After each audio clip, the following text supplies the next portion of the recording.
The news at noon begins with breaking news. The RFK Stadium bill advances to the U.S. Senate for a full vote. It is good to be with you. Thank you for joining us on the news at noon. I'm Simone D'Alba.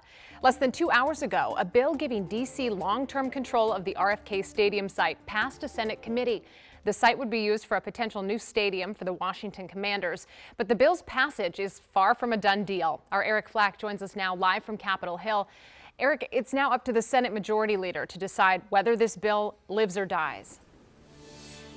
That's right, Simone. I'm standing right outside this hearing room for the Senate Committee on Energy and Natural Resources, where this vote took place just a couple hours ago. And while this is not a done deal for the Commanders' return to the RFK site, it is still a huge step towards the Commanders' return potentially to the District of Columbia. Now, just a couple hours ago, it was inside a packed hearing room for this committee. At the center of the discussion was this bill granting D.C. long-term control of the RFK site. Now, there were representatives from the Commanders and Mayor Bowser's office inside in attendance, anxiously awaiting the vote. Montana's Senator Steve Daines, who had previously opposed the bill due to the team's refusal to use and honor that old Indian head logo, turned around, and this was a surprise. He announced his support, and that shift signaled growing momentum for the RFK bill inside this room.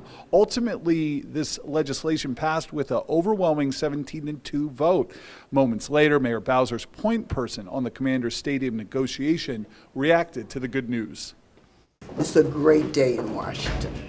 This is the fans, the citizens of the District of Columbia want the team to come home, and this is one step in the process, and we're looking forward to bringing them home.